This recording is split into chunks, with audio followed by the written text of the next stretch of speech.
এখানে একজন লোকসভা ভোটে হেরেছেন, তাকে আবার তৃণমূল প্রার্থী করেছে দ্বিতীয়বার হারার জন্য। তার নাম মুকুটমণি অধিকারী।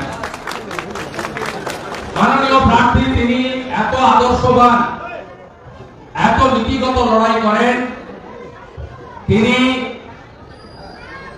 যোগদান করেছিলেন 10ই মার্চ তৃণমূল কংগ্রেসে লোকসভার সাংসদ হওয়ার জন্য। সেদিন তিনি বিধায়ক পদ থেকে পদত্যাগ করেননি।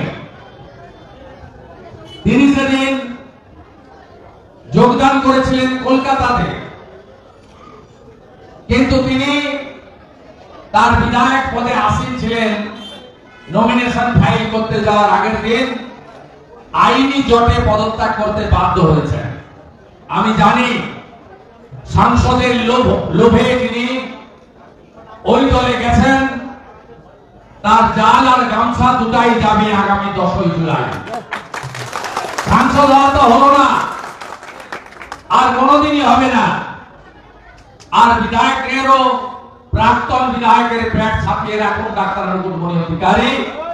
যদি আপনাদের গুন্ডারা লুট করতে না পারে, পুলিশ যদি বুথ দখল করতে না পারে, যদি গণনা কেন্দ্রে আরামবাগের মতো কারচুপি করতে না পারে, এবারেও অর্ধ লক্ষাধিক ভোটে আপনাকে হারতে হবে এবং ভবিষ্যতে বলতে হবে আমি প্রাক্তন বিধায়ক ছিলাম। পশ্চিমবঙ্গে বিধানসভার ভিতরে এর আগে সিপিএম বিরোধী দলে ছিল, সূর্যকান্ত মিশ্র বিরোধী দলনেতা ছিলেন, কংগ্রেস বিরোধী দলে ছিল, কংগ্রেসের নেতা বিরোধী দলনেতা ছিলেন। আপনারা দেখেছেন তৃণমূলের সঙ্গে কেউ লড়েছে 2011 সাল থেকে। আপনারা 21 সালে 2,28,00,000 ভোট দিয়ে আমাদের 77 জনকে পাঠিয়েছিলেন। ভারতীয় জনতা পার্টির কেন্দ্রীয় নেতারা আমাকে বিরোধী দলনেতার দায়িত্ব দিয়েছিল। বিধানসভার ভিতরে নো সেটিং অপোজিশন কাকে বলে আমরা বিজেপি প্রমাণ করেছি। আপনারা বিজেপি এমএলএ এবং বিরোধী দলনেতার ভূমিকা যারা দেখেছেন, আমি আপনাদের কাছে জানতে চাই রাজ্যের বিরোধী দল কেমন হওয়া উচিত, এটা কি বিজেপি প্রমাণ করতে পারেনি? আপনারা এটা ভালো করে জানেন যে সরকারের সর্বক্ষেত্রে ব্যর্থতা, চুরি দুর্নীতি, সন্ত্রাসের বিরুদ্ধে ভারতীয় জনতা পার্টি একমাত্র দল নিষ্ঠার সঙ্গে লড়াই করেছে, আজও করছে। আমরা হয়তো 42-এর মধ্যে 22 পাইনি, আমাদের আসন হয়তো 12-তে আটকে গেছে, কিন্তু আমরা এবারে 2,33,27,000 ভোটারের সমর্থন পেয়েছি। 39% ভোটার বিজেপিকে ভোট দিয়েছে, যার মধ্যে একটাও ছাপ্পা ভোট নেই, একটাও জল মিশানো ভোট নেই, একটাও মুসলমানের ভোট নেই। সব মুসলমানরা দল বেঁধে ভোট দিয়েছে মমতা ব্যানার্জিকে। কেন ভোট দিয়েছে? ওদের ভুল বোঝানো হয়েছিল যে বিজেপি 400 আসন পেয়ে সংবিধান বদল হবে এবং আমরা হিন্দু রাষ্ট্র করে দেব। যাই হোক, আপনারা ভোট দিতেই থাকুন, আপনাদের চাকরি লাগবে না, আপনাদের শিল্প লাগবে না, আপনাদের ভালো হসপিটাল লাগবে না, আপনাদের ভালো রাস্তা লাগবে না, আপনাদের ভালো স্কুল লাগবে না। শুধু ইমাম সাহেবরা ভাতা পেলেই হবে, আর ইমাম সাহেবরা ভোটের সময় শুক্রবারে আপনাদের প্রার্থনায় বলে দিলেই হবে।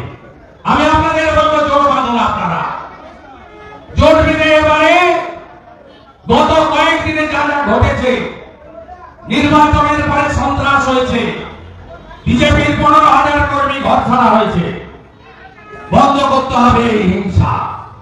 ভারতের সব রাজ্যে ভোট হয়, কোথাও হিংসা হয় না, এই রাজ্যে কেন হয়? নির্বাচনের পরে মহিলাদের উপর অত্যাচার, কোচবিহারের সংখ্যালঘু নেত্রী মহিলা মোর্চা বিবস্ত্র করে দিনের বেলা 1 কিলোমিটার রাস্তায় হাঁটিয়েছে। এটাই কি শ্রী চৈতন্য দেবের বাংলা? এটাই কি স্বামী বিবেকানন্দের বাংলা? তাদের হাতে আজকে বাংলা চলে গেছে।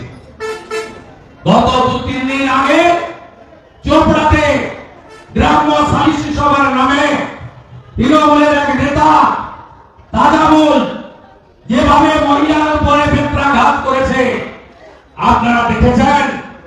তারপরে তৃণমূলের এমএলএ হামিদুর রহমান কি বলে যে পশ্চিমবঙ্গ মুসলিম রাষ্ট্র, এখানে ইসলামিক নিয়ম অনুযায়ী মহিলাদের শাস্তি দেওয়া হয়েছে। আপনারা বলুন পশ্চিমবঙ্গ কি ইসলামিক রাষ্ট্র?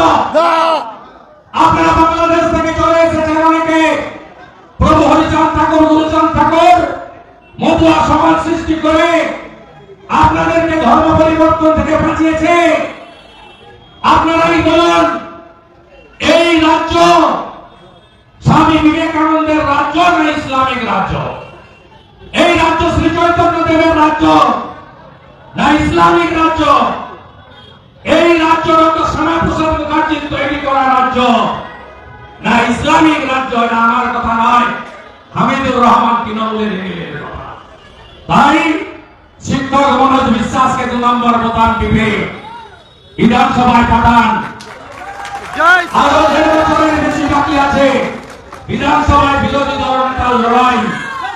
বিজেপির পক্ষ থেকে আমার এই লড়াইতে একদিকে পার্থদা আছেন, আর একদিকে মনোজ বিশ্বাসকেও আমার চাই।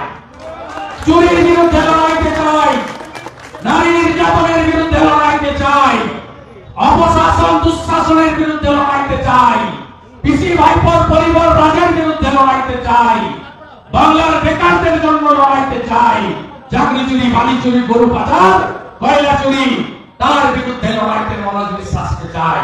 আপনারা পাঠান, কেন্দ্রীয় বাহিনীর ভেলাকপে ভোট হবে। আগে ভোট দান, পরে জলপান, 2 নম্বর বোতাম টিপে ভোট দেবেন। আর যারা বলছেন মনোজ বিশ্বাসকে পাবো, তো মনোজ বিশ্বাসের স্থায়ী ঠিকানা আপনাদের এই জেলা এবং আপনাদের এই মাটি। আমি কথা দিতে পারি, বিগত দিনে যত এমএলএ এখান থেকে জিতেছেন তার থেকে ভিন্ন ধর্মী এই বিধায়ককে আপনারা পাবেন।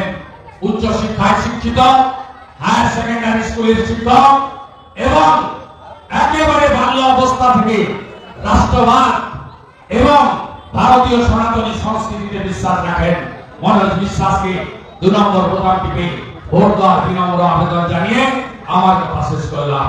ভারত মাতা কি, ভারত মাতা কি, জয় শ্রীরাম।